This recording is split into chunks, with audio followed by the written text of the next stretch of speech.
Before the first words of our recorded history were ever etched into stone, there existed a world. It was a realm of unimaginable antiquity, a place of ethereal beauty and profound peace. This was not a myth born from whispers, but a living, breathing epic where humanity first learned to dream. This was Lemuria, the great motherland, a cradle of consciousness bathed in a gentle, primal light. It existed in a time when the veil between worlds was thin, and the soul of humanity was woven directly into the fabric of the planet itself. The very air hummed with a quiet harmony, a symphony of existence that knew no discord. From this tranquil dawn, a new age was destined to rise, an epic of dazzling brilliance and terrifying power. As Lemuria's dreamlike consciousness began to fade into the mists of time, another continent stirred. Atlantis emerged from the sea, a testament to what humanity could become. It was a civilization of unparalleled achievement, where thought could shape reality and the secrets of the cosmos were unlocked. Yet, within its radiant heart, a shadow began to grow.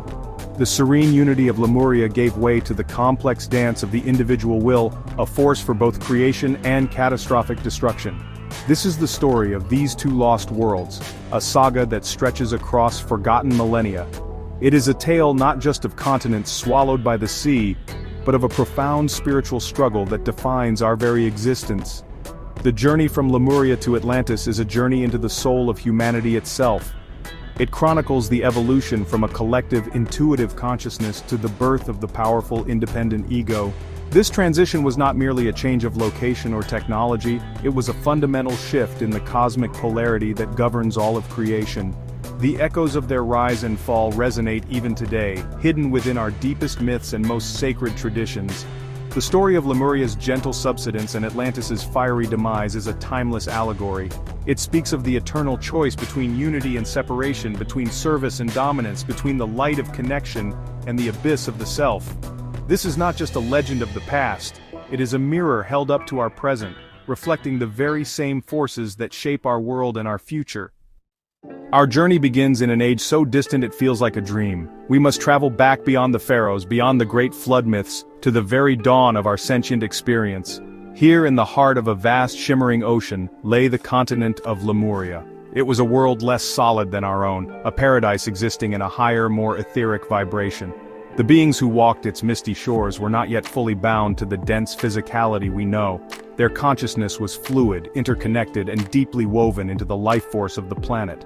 They lived in a state of collective awareness, a shared dream under the guidance of benevolent celestial teachers. This era was characterized by a profound sense of oneness. The Lemurians communed with nature not as observers, but as integral parts of a larger, living whole. They felt the pulse of the earth in their own veins and heard the whispers of the stars in their silent thoughts. In this primordial cradle, the concept of a separate self was only a nascent seed, a faint possibility on the horizon of evolution. Their existence was defined by harmony, intuition, and an unfiltered connection to the divine source of all life. It was a time of innocence, a pure and untroubled dawn for the human spirit. But the cosmic plan is one of perpetual growth and evolution. For consciousness to truly know itself, it must experience contrast. The dreamlike unity of Lemuria had to give way to a new stage of development. Thus, as the ethereal lands of the motherland began to gently recede beneath the waves, a new continent rose to prominence: Atlantis. Here humanity took a firmer step into the material world. The individual ego, with its capacity for independent thought, complex emotion, and powerful will, began to blossom. This was not a fall from grace, but a necessary and pivotal step in the soul's epic journey. Atlantis became the grand stage upon which the lessons of individuality would be learned. It was a civilization that inherited the spiritual wisdom of Lemuria, but was tasked with integrating it into a more complex and physical existence. The challenge was immense: to wield the power of the individual will without succumbing to the temptations of separation and greed. The potential for greatness was unparalleled, but so too was the potential for a catastrophic fall. The serene harmony of Lemuria was about to be tested by the brilliant and dangerous fire of the self. Today, we embark on an epic quest to uncover this hidden history. We will journey deep into the esoteric lore and ancient traditions that speak of these forgotten ages. Our exploration is not merely a historical account, It is an unveiling of the titanic forces that battled for dominion over the human soul. This is the story of cosmic polarity, the eternal dance between creation and destruction, harmony and chaos, taken to its most dramatic and devastating extreme. It is a tale of a lineage of light, holding fast to the law of universal unity, pitted against a rising dominion of shadow, driven by the allure of absolute power. We will first revisit the misty shores of Lemuria, the primordial motherland. We will explore its ethereal existence, a time of dreamlike consciousness and deep connection to the Earth's vital energies. Here, we will find the roots of our spiritual potential, a memory of a time when humanity lived in a state of grace. We will understand how this gentle civilization, in its peaceful transition, planted the very first seeds of duality. The subtle choice between pure connection and the nascent sense of a separate self began here, setting the cosmic groundwork for the epic struggles that were destined to follow. From there, our path leads to the dazzling heights and terrifying depths of Atlantis. We will witness its radiant ascension, guided by a priesthood that championed the Primal Law of One. They built cities of crystal and light, harnessing the energies of the cosmos for the collective good, striving for a perfect harmony between the material and the spiritual. But we will also watch as a dark counterforce emerges from within. We will see how the gift of independent thought could be twisted into an instrument of tyranny, leading to a schism that would tear the very fabric of their civilization apart. This is the ultimate story of choice and consequence, a narrative that echoes from Lemuria's lost light to Atlantis's fiery abyss. It is a warning, a prophecy, and a guide, all at once. The battle between the custodians of the light and the architects of the abyss was not confined to a distant past. It is a conflict that rages within every human heart in every generation. By understanding their triumphs and their failures, we can begin to see our own world and our own choices in a new and profound light. Join us as we pull back the veil of time and stare into the heart of this cosmic drama. Our journey begins not in the annals of recorded history, but in the deep, resonant memory of the Earth itself. We must cast our minds back to an epoch of profound antiquity, long before the rise of Atlantis, to a time known in the hidden chronicles as the Lemurian Age. This was not a continent of solid rock and soil as we would comprehend it today. Instead, Lemuria was a vast and sprawling landmass, existing in a higher, more fluidic vibration. It stretched across the tranquil expanse of what is now the Pacific Ocean, a primordial paradise where the boundaries between the physical and the spiritual were beautifully, almost imperceptibly blurred. It was a world shimmering with a soft internal luminescence, a sacred garden for the nascent soul of humanity. The very atmosphere of Lemuria was different, thick with vital energies and a palpable sense of peace that permeated all of existence. The flora was immense and otherworldly, with gigantic softly glowing plants and crystalline forests that pulsed in rhythm with the planet's heartbeat. The fauna was gentle, and the very elements seemed to cooperate in a grand, harmonious symphony.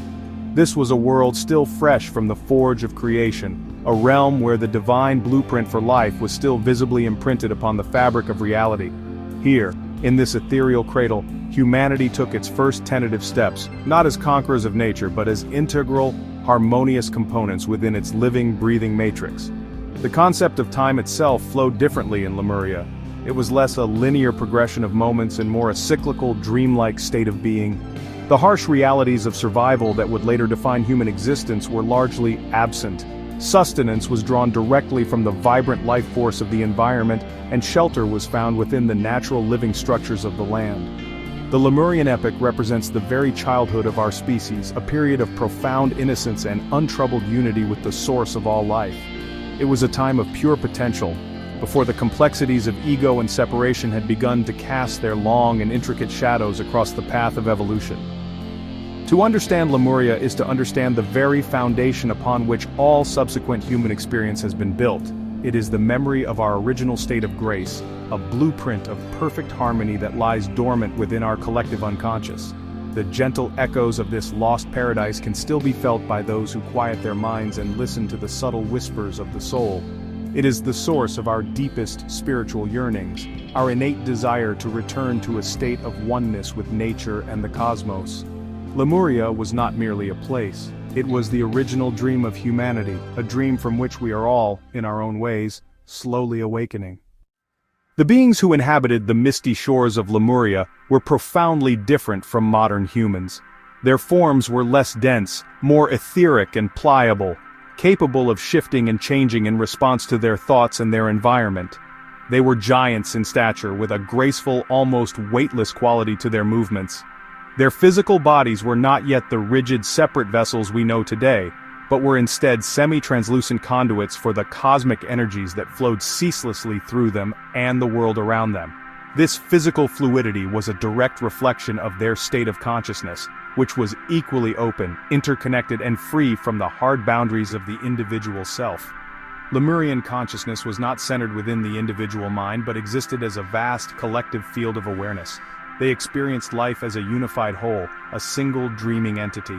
Their primary mode of perception was not analytical thought but a deep, intuitive clairvoyance. They could perceive the thoughts and feelings of one another as easily as we perceive spoken words. Communication was telepathic, a silent and instantaneous sharing of images, emotions, and pure understanding.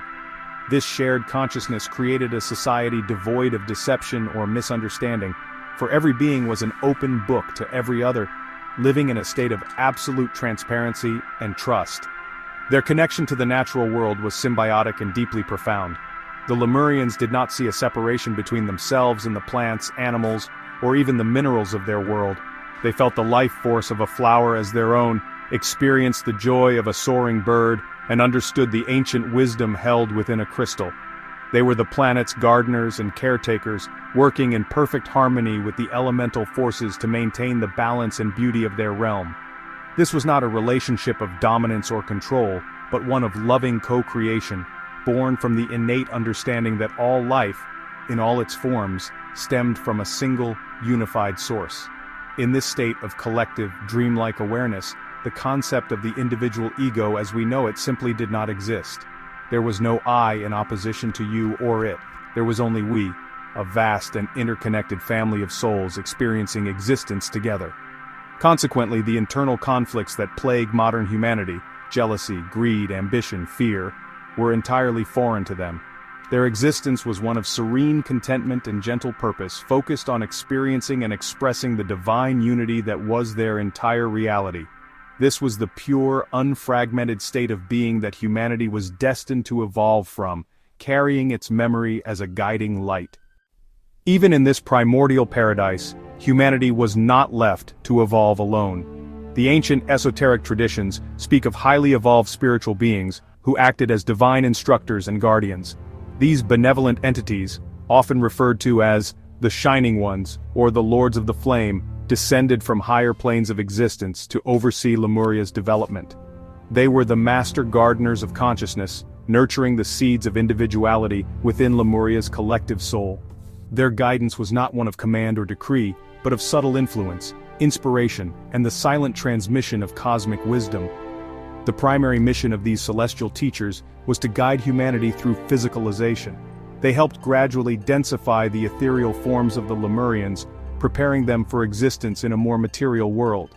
This was a crucial step in the evolutionary plan, for only within the crucible of physical experience can certain lessons of the soul be truly learned. The Shining Ones understood that consciousness had to move beyond passive unity and embrace the active challenges of individual existence. Their teachings were not delivered in classrooms, but imprinted directly upon Lemurian consciousness. They taught through resonance, projecting patterns of harmony that refined the evolving human mind. They instilled the foundational principles of cosmic law, the law of cause and effect, the law of vibration, and most importantly, the law of one, the truth that all things are interconnected expressions of a single divine intelligence. These lessons were absorbed intuitively, becoming intrinsic to the Lemurian worldview, forming the bedrock of their civilization. The work of the Shining Ones was a profound act of divine love and patience. They were planting a seed that would take millennia to blossom. This was the seed of self-awareness, the capacity for independent thought and free will. They knew this gift carried immense risk, the risk of separation, of egoism and potential fall from grace. Yet they knew it was essential, for without freedom to choose, there can be no true spiritual growth. The first great lesson of Lemuria was this gentle introduction to the idea of a self, delivered with infinite care upon the very dawn of consciousness. The end of the Lemurian epic was not a cataclysm born of moral corruption or cosmic warfare, as would later be the fate of Atlantis. Instead, its conclusion was a slow, gentle, and purposeful transition, a great subsidence that occurred over many thousands of years. As humanity's forms continued to densify and the seed of individual consciousness began to sprout, the very vibration of the planet began to shift.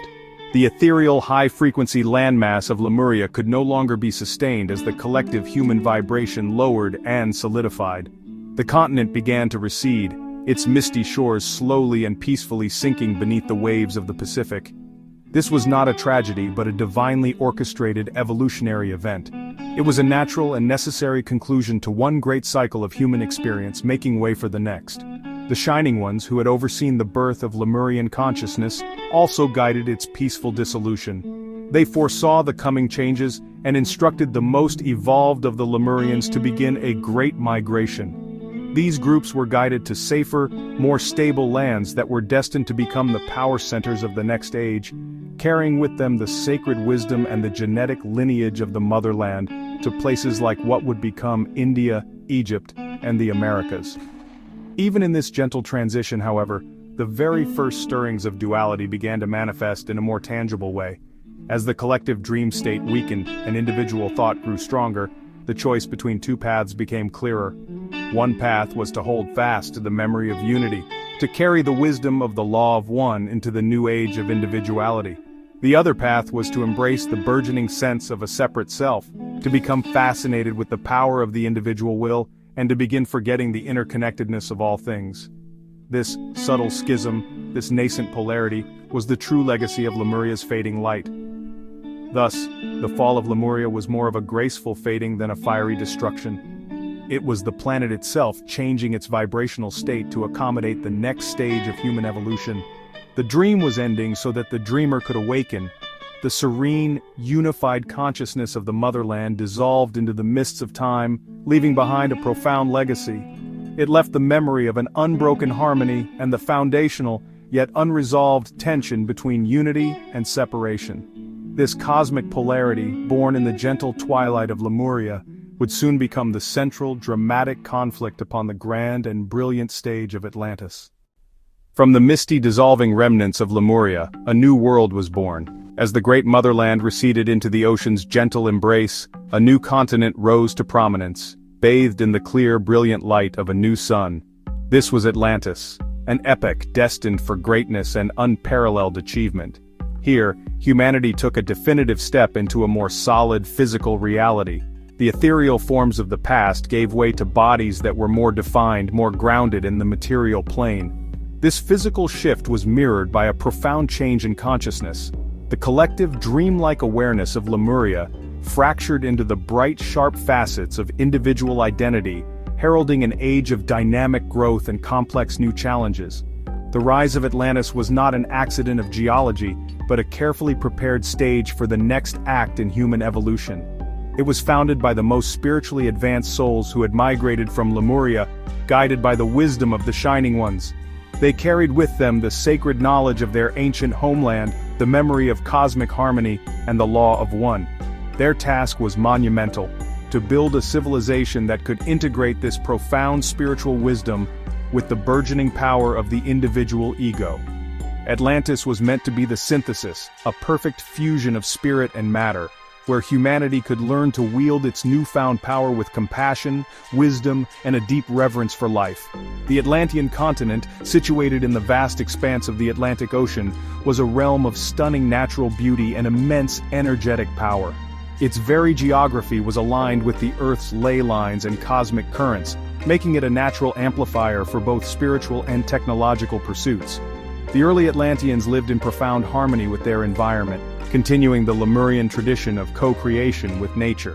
They built cities that were not cold, sterile monuments, but living, breathing extensions of the landscape itself. Their world was a vibrant tapestry of lush forests, sparkling rivers, and cities of light that pulsed with a gentle, harmonious energy, a testament to their noble and radiant beginnings.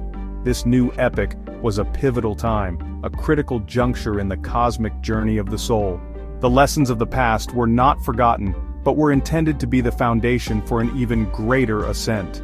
The challenge for the Atlanteans was to navigate the complexities of individual emotion, abstract thought, and personal will without losing their connection to the divine source. In its golden age, Atlantis represented the pinnacle of what humanity could achieve when aligned with universal law. It was a beacon of light, a promise of a future where spiritual enlightenment and material mastery could coexist in perfect radiant balance, a shining example for the cosmos to behold. At the very heart of the Atlantean Golden Age was a sacred order of priest scientists, the true inheritors of the Lemurian wisdom. These were the custodians of the light, a lineage of highly evolved souls who dedicated their lives to the study and practice of the Primal Law of One. This was not a religion of dogma or blind faith, but a profound spiritual science based on the ultimate understanding that all of creation in its infinite diversity springs from a single, unified, and intelligent source. They knew that every star, every stone, every soul was an intricate part of this divine whole. Their entire civilization was built upon this foundational truth, guiding every aspect of their society, from governance to science to daily life. These custodians were masters of consciousness, their perception extending far beyond the limits of the five physical senses. They possessed a deep, intuitive awareness, a resonant link to the subtle forces of the universe. They could see the energetic matrix that underpins physical reality, perceiving the world not as solid matter, but as a vibrant dance of light, frequency, and vibration. This heightened perception allowed them to commune directly with the elemental intelligences and the spiritual hierarchies that guide cosmic evolution. Their wisdom was not learned from books alone, but was received through direct, unmediated experience of the divine mind, a continuous state of enlightened communion. Their role in society was one of gentle guidance and selfless service. They were the spiritual and ethical compass for the entire civilization, ensuring that the incredible power wielded by the Atlanteans was always used for the collective good and in alignment with cosmic law. They were the healers, the teachers, and the architects of harmony, using their advanced knowledge to foster peace, prosperity, and spiritual growth for all. They understood that true power was not found in dominance or control over others, but in the perfect alignment of the individual will with the divine will. Their leadership was based not on authority, but on the pure, radiant example of their own enlightened lives. The Law of One was the lifeblood of their culture. It taught that service to others was the highest path, for in helping another, one was helping a part of oneself. This philosophy cultivated a society characterized by deep empathy, compassion, and a spirit of joyful cooperation. The pursuit of personal gain at the expense of the whole was an alien concept in the early days of Atlantis. The custodians of the light tirelessly worked to unfold the universal consciousness within every soul, striving to help each individual realize their own innate divinity and their own unbreakable connection to the source of all being. They were the guardians of a sacred flame, tending to the light of unity in a world destined for greatness. The technology of Atlantis, in its purest form, was not mechanical, but was a direct extension of consciousness itself. The Atlanteans mastered the subtle energies of the cosmos, the vital energy or fire mist that permeates all of creation, and learned to shape it with the power of their focused intention. They did not need crude machinery to build their magnificent cities. The custodians of the light, through their deep spiritual alignment and collective will, could levitate massive stones into place with pure thought, command the flow of water with a gesture, and manifest light and heat through the projection of their own radiant life force. Their science was a form of magic, an organic and harmonious collaboration with the fundamental forces of nature.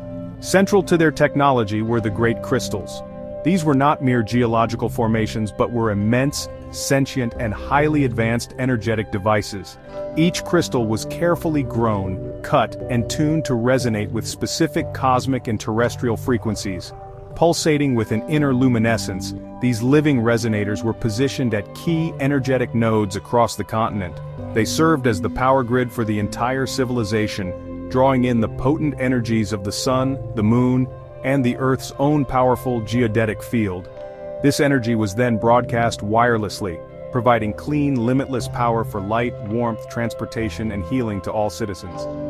The applications of this crystal technology were wondrous and manifold.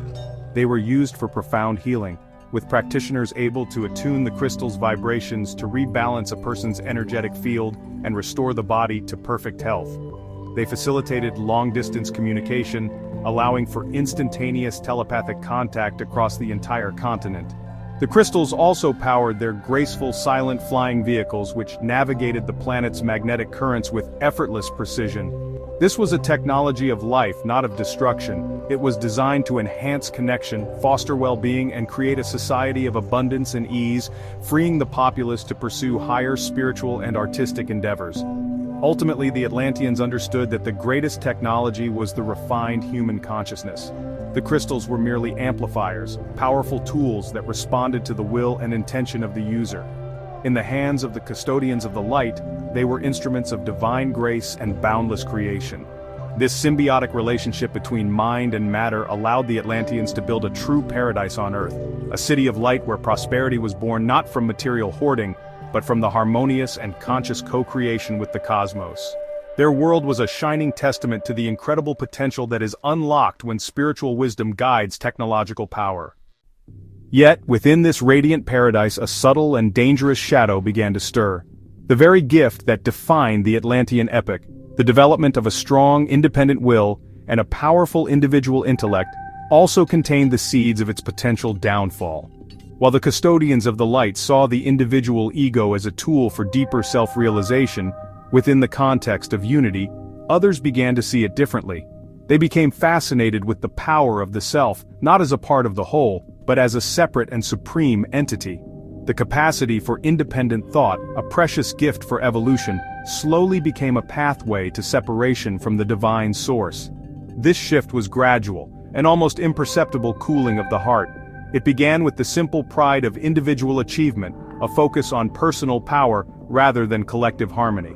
Some Atlanteans, possessing brilliant minds and powerful wills, started to explore the use of the great energies for personal gain and influence rather than for service to all. They began to view the Law of One not as a sacred truth to be lived, but as a set of rules that could be bent or even broken for their own advantage.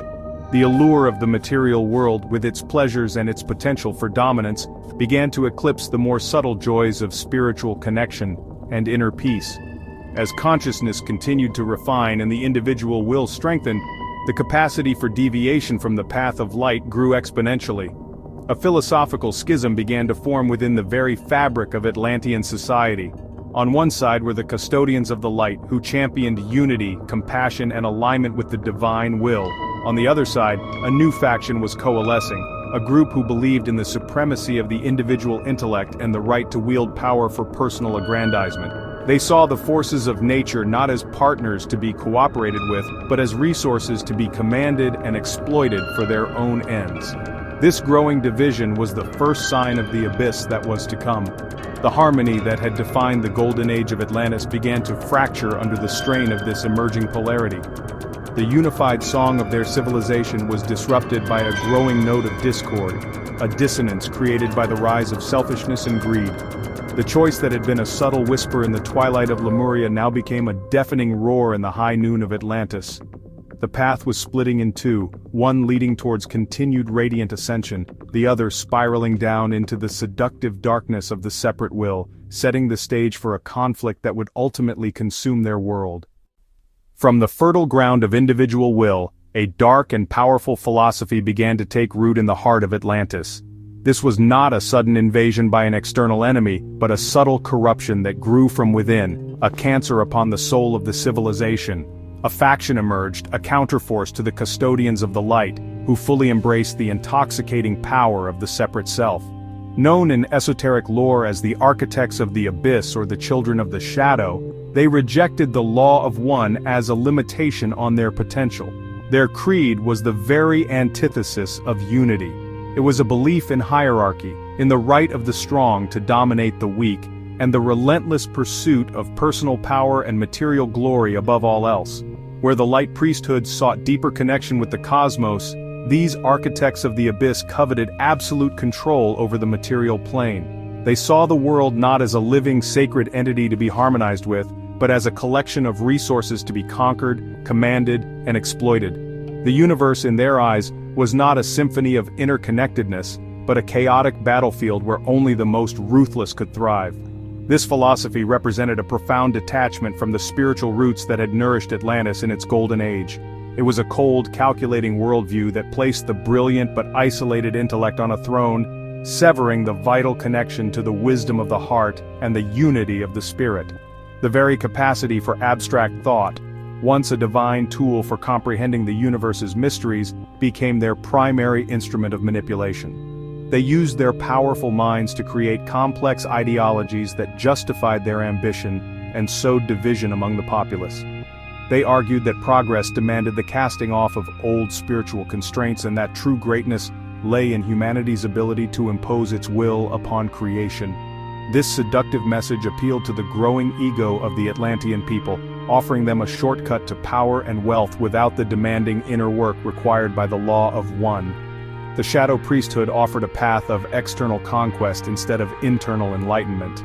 This rising faction was not brutish or ignorant. They were brilliant, charismatic, and deeply knowledgeable of the cosmic laws they sought to subvert. They were the prodigal sons of the Atlantean experiment, gifted with immense power, but lacking the wisdom to wield it responsibly. They saw the teachings of the custodians of the light as naive and outdated, a philosophy for the weak. They believed they were the true evolution of humanity, destined to become gods of the material world, unbound by any law but their own desires.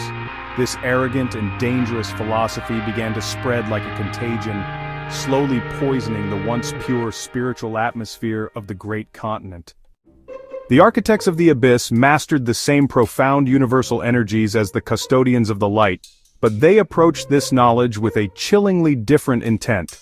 While the light priesthood sought to be conduits for divine harmony, the shadow priesthood sought to be commanders of cosmic force. They delved into the sacred sciences not with reverence, but with a predatory hunger, twisting the secrets of creation into instruments of tyranny and control. Their science became a dark mirror of the radiant technology of the Golden Age, perverting every noble application into a tool for oppression. This marked the beginning of Atlantis' terrifying descent into a materialism devoid of any spiritual or ethical compass. Their laboratories, hidden deep within fortified complexes of black stone, became cauldrons of forbidden knowledge. They took the principles of vibrational healing and inverted them, creating sonic frequencies that could shatter matter, induce fear, or even manipulate thought patterns on a mass scale. They harnessed the power of light, not for illumination and life, but to forge terrifying weapons, beams of concentrated energy that could incinerate entire landscapes from afar. They sought not to cooperate with the elements but to enslave them, developing technologies that could trigger earthquakes or manipulate weather patterns for strategic advantage, holding nature itself hostage to their insatiable will. Perhaps their most heinous transgression was in the realm of genetics. The sacred knowledge of life's energetic blueprint, once used for healing and understanding, was now used for foul experimentation. They began to twist the very fabric of life, creating grotesque hybrids and subservient races designed for slave labor and warfare. They saw living beings not as expressions of the divine but as biological machines to be engineered and optimized for their purposes. This complete disregard for the sanctity of life represented the ultimate act of separation, a profound declaration of war against the natural order of the cosmos and the divine intelligence that had brought it into being. Their psychic abilities, the legacy of their Lemurian ancestors, were also forged into weapons. Where telepathy was once used for open and honest communion, it now became a tool for mental enslavement and psychic warfare. They projected powerful illusions to manipulate the masses, instilled thoughts of loyalty and fear directly into the minds of their subjects, and waged silent, invisible battles against the custodians of the light. They sought to build an empire not just of physical control, but of mental and spiritual domination, ensuring that every level of existence was subject to their authority. Their science became a testament to their hubris, a terrifying display of power divorced from all compassion. The great crystals, once the beating heart of Atlantean harmony, became the central instruments of this new tyranny. The children of the shadow seized control of many of these sacred resonators, chaining them to their dark and terrible engines. In their hands, these sentient amplifiers of divine energy were corrupted, their frequencies retuned from harmony to discord. The crystals that once broadcast limitless energy for healing and prosperity were now forced to power their weapons of war and their machines of industrial exploitation.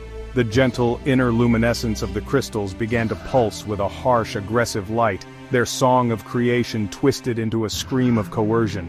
They built their own crystals as well, but these were not grown with love and aligned with the cosmos. They were forged with fire and force, designed for maximum power output with no regard for balance or consequence. These dark crystals were used to project immense fields of influence, creating energetic domes over their cities that blocked out the higher spiritual influences of the cosmos and locked the populace into a lower vibrational state of fear and materialism. They used them to drain the life force from the planet itself, drawing on the Earth's core energies in a reckless and unsustainable manner, treating the living world as a mere battery for their ambitions. The architects of the abyss reveled in their material conquests, using their perverted technology to build monuments not to the spirit, but to their own insatiable egos. Their cities became a reflection of their inner state, stark, imposing, and grandiose, yet utterly devoid of warmth or life. They built towering spires of black stone that clawed at the sky, vast arenas for brutal spectacles, and sprawling industrial complexes that choked the air with toxic fumes.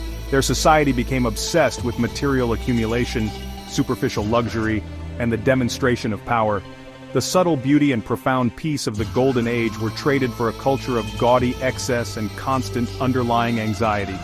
This path of spiritual corruption led to a chilling disengagement from the primal law. The children of the shadow and their followers became deaf to the whispers of their own souls and blind to the consequences of their actions.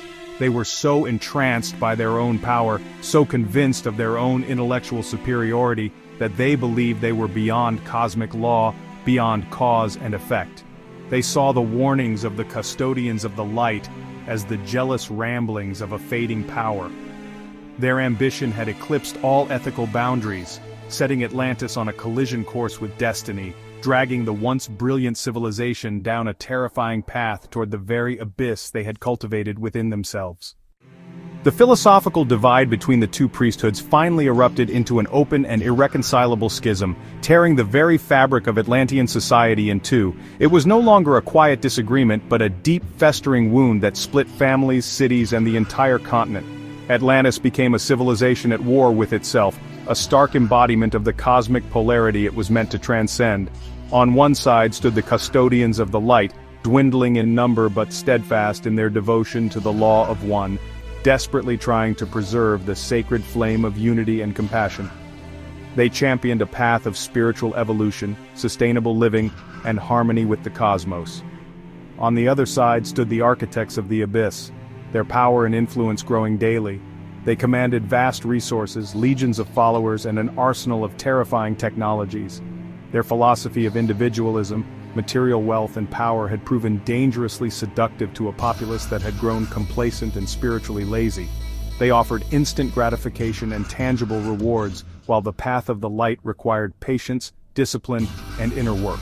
The majority of the Atlantean people, caught between these two titanic forces, were swayed by the allure of the shadow, trading their spiritual birthright for the promise of fleeting material security and pleasure. This schism created a society of stark and brutal contrasts. The few remaining communities that followed the law of one lived simply, in enclaves of peace and harmony, preserving the old ways. But the rest of Atlantis was transformed into a sprawling empire of breathtaking technological grandeur and profound spiritual emptiness. The gap between the ruling elite and the subservient masses grew ever wider. While the architects of the abyss and their favored followers lived in opulent luxury, the common people were increasingly controlled, manipulated, and treated as mere cogs in the vast machine of the state. The spirit of cooperation that had defined early Atlantis was replaced by a culture of competition, suspicion, and fear. This great division was the final and most crucial symptom of the sickness that had consumed Atlantis. The civilization had lost its center, its unifying principle. It had become a house divided against itself, its foundation crumbling under the weight of its own internal contradictions. The choice that began as a subtle whisper in Lemuria had now become a cataclysmic roar. The two paths had diverged so completely that coexistence was no longer possible. The stage was now set for the final tragic act of the Atlantean drama, a cosmic conflict that would not only determine the fate of a continent, but would send shockwaves through the consciousness of humanity for ages to come. The stage was now set for the final tragic act of the Atlantean saga. This was not a war fought with soldiers and chariots in the way we might imagine. It was a far deeper and more terrifying conflict, a cosmic clash for the very soul of a civilization. The custodians of the primal light, witnessing the horrifying trajectory of their world, knew that a point of no return was fast approaching. They pleaded with their brethren, issued stern warnings born of cosmic foresight, and worked tirelessly to counteract the growing tide of darkness. But the architects of the abyss, utterly blinded by their own hubris and drunk on their seemingly limitless power, dismissed all caution as weakness, convinced of their own infallible supremacy. The struggle unfolded on multiple planes of existence simultaneously. It was an energetic war that raged invisibly, yet its effects were devastatingly real. The two priesthoods projected their immense psychic and spiritual power across the continent, creating an unbearable tension in the very atmosphere. The custodians of the light broadcast frequencies of love, harmony, and unity, attempting to awaken the dormant spirit in the populace and to soothe the straining energies of the planet. In opposition, the children of the shadow projected powerful waves of fear, control, and discord, seeking to solidify their mental dominion and suppress any spark of rebellion or spiritual awakening. These psychic battles created immense energetic turbulence. The very air seemed to crackle with an unseen conflict, causing mental confusion, emotional volatility, and spiritual despair among the people. The fabric of reality itself grew thin and unstable under the strain of this constant, high-stakes war of wills. The children of the shadow, with their superior numbers and aggressive tactics, seemed to be winning. They established a low vibrational frequency across most of the continent, a psychic blanket of apathy and control that made it increasingly difficult for the light to penetrate. The custodians found themselves isolated, their messages of hope struggling to reach a populace deafened by the roar of materialism and fear. This was the ultimate battle of light against shadow, fought not on the soil of Atlantis, but within the consciousness of every single Atlantean. Every thought of compassion was a victory for the light. Every act of selfishness was a victory for the shadow. The continent became a living crucible where the great cosmic polarity was played out in its most extreme and agonizing form. The soul of Atlantis hung in the balance, teetering on the precipice of a self-inflicted doom. The war was no longer about which philosophy would rule. It was about whether the civilization itself had the will to survive its own choices. The Earth, once harmonious, now writhed in agony as humanity's actions tore at its core. The elements, once allies, became agents of chaos. Earthquakes, storms, and darkness swept the land. The planet's suffering was a desperate warning, a plea for balance ignored by those in power. The Shadow Priesthood tried to suppress nature's fury, but only worsened the pressure. The custodians of the light watched in sorrow, knowing the planet's agony mirrored Atlantis' own. Atlantis had declared war on its own life force, and the planet was now fighting back with devastating power. As chaos raged outside, Atlantis decayed within. Fear and greed replaced compassion, trust vanished, and betrayal became survival. The Law of One was forgotten, replaced by selfishness and hedonism. The arts and knowledge, once sacred, devolved into tools for power. The custodians of the light became outcasts, their wisdom preserved only in secret. Atlantis was not conquered, it rotted from within, its people severing their own connection to the divine. The civilization's soul was lost, setting the stage for its final destruction. The corrupted crystal grid, overloaded by dark energies, became Atlantis' doom. In a final act of hubris, the Shadow Priests triggered a catastrophic surge. The great crystal shattered, unleashing apocalyptic earthquakes, volcanic eruptions, and darkness. The planet's balance was destroyed. Nature's fury was unleashed in a single cleansing moment. Tsunamis rose, swallowing Atlantis beneath the waves. This was not just a disaster but a karmic reckoning, a planetary reset. Atlantis vanished, becoming legend and warning for all time. Amidst destruction, hope survived. The custodians of the light, foreseeing the end, focused on preserving sacred knowledge. Guided by higher intelligence, they gathered texts, artifacts, and encoded wisdom within crystals and consciousness. Their escape was not panic but a purposeful migration, aided by celestial guardians. These survivors became living archives, carrying the flame of Atlantean wisdom into the future. They turned from destruction toward new horizons, bearing the immortal legacy of their civilization. Under stormy skies, the Great Migration began. Guided by the Shining Ones, survivors journeyed to power spots across the globe: Egypt, India, Mesoamerica, and the British Isles. Each group carried a unique fragment of Atlantean knowledge, encoded in mind and spirit. Their arrival seeded the foundations of future civilizations, their origins shrouded in myth. They were living libraries, planting the seeds of high culture and wisdom. The bringers of light, they shaped the world's next great chapters. In new lands, the survivors guarded their wisdom, sharing it only with the worthy. They founded mystery schools, hidden centers of knowledge in Egypt, India, Mesoamerica, and the Celtic world. Their teachings became the secret heart of temple traditions, spiritual sciences and mythologies. The Law of One, sacred geometry and consciousness studies lived on, woven into new cultures. These secret societies quietly shaped humanity's spiritual and scientific evolution. Through darkness, the flame of Atlantean wisdom endured, awaiting the world's readiness to receive it. The legacy of these scattered seeds is a silent and often invisible one, a golden thread woven through the tapestry of human history. For millennia, the true Atlantean philosophy, the Primal Law of One, was perpetuated not in public forums, but through guarded traditions, secret initiations, and cryptic symbols. It became the hidden fount of wisdom from which many of the world's great philosophers, spiritual leaders, and true scientists unknowingly drank. This knowledge was intentionally veiled in allegory and myth, its deeper meanings accessible only to those with the eyes to see and the ears to hear, protecting it from the profane and the power-hungry. This hidden lineage ensured that the essential lessons of the past remained as a silent, universal warning within our collective psyche. The story of Lemuria's gentle transition became a symbol of our lost innocence and our potential for harmonious existence. The tale of Atlantis' brilliant ascent and its catastrophic implosion served as the ultimate allegory for the dangers of hubris and the misuse of power. The cosmic polarity between the custodians of the light and the architects of the abyss was encoded into our myths of gods and titans, angels and demons, a perpetual reminder of the eternal struggle between the forces of unity and separation that rages within the human heart. These surviving guardians became the quiet catalysts for humanity's future spiritual evolution.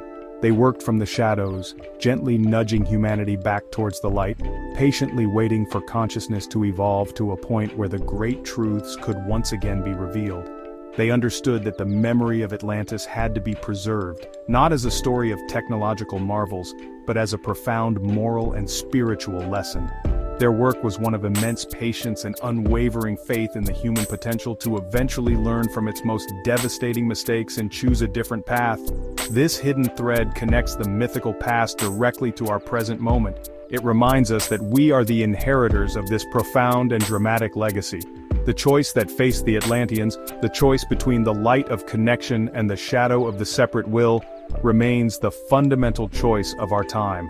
The scattered seeds of their wisdom lie dormant within our deepest traditions and within the very fabric of our own consciousness, waiting for the fertile ground of an awakened humanity to finally bloom once more.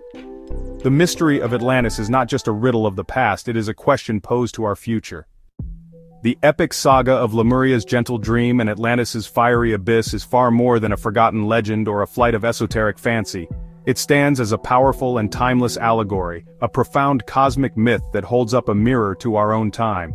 The story of their rise and fall is the story of humanity's eternal struggle with the forces of polarity, the boundless radiant light of unity, compassion and connection pitted against the consuming, isolating shadow of the separate will, greed and dominance.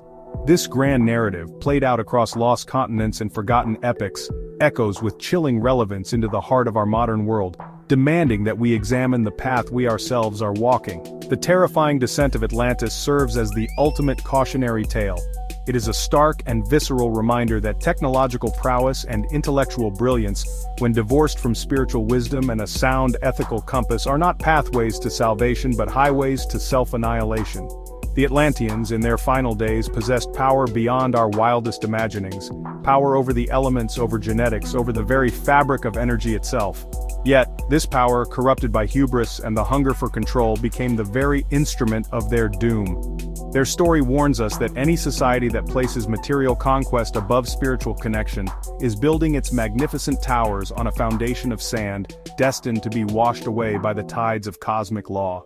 We see the reflections of this Atlantean drama playing out all around us today. We witness the struggle between a deep ecological desire for harmony with our planet and the relentless drive for industrial exploitation at any cost. We see the conflict between technologies that could unite and heal humanity, and those that are forged into weapons of war and systems of surveillance and control. We feel the tension between the call for global cooperation and compassion, and the seductive, nationalistic rhetoric of separation and dominance. The schism that tore Atlantis apart is the very same schism that threatens to fracture our own civilization. The choice, therefore, is not a relic of a mythical past, it is the most urgent and pressing question of our present. Are we the inheritors of the custodians of the light, striving to build a world based on the law of one, on empathy and interconnectedness? Or are we unknowingly following the path of the architects of the abyss, so mesmerized by our own technological creations and the pursuit of power that we are becoming blind to the spiritual consequences? The story of Atlantis is not about them, it is about us. It is a sacred mirror, and what we see in its reflection should give us profound pause, urging us to choose our legacy with conscious intent. Yet for all its dire warnings, this ancient saga is also a story of profound and enduring hope. It reminds us that even from the deepest darkness, even from a cataclysm that swallows a continent, the seeds of light can be preserved and carried forward. The selfless actions of the scattered seeds, the guardians who carried the flame of wisdom to new lands, prove that truth cannot be destroyed.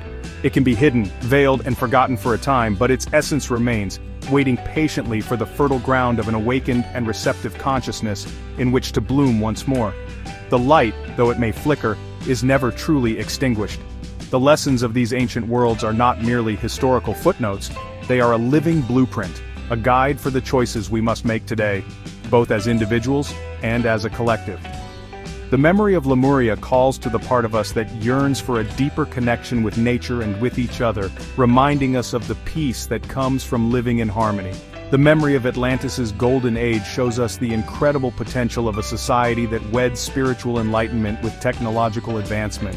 And its fall is the ultimate teacher, illustrating the consequences of ignoring the fundamental laws of balance and unity. We are the inheritors of this entire complex legacy. The power to create a new dawn rests within our hands. It begins with the simple yet profound act of choosing the path of connection over the path of separation in our own daily lives. It is found in choosing compassion over judgment, collaboration over competition, and service over selfishness. Each one of these choices, no matter how small, adds a drop of light to the collective consciousness, helping to rebalance the scales and steer our world away from the abyss. We are the ones we have been waiting for, the generation tasked with reclaiming the wisdom that was so tragically lost. Let us then become the conscious gardeners of this new era. Let us cultivate the scattered seeds of light that lie dormant within our own hearts and our most sacred traditions.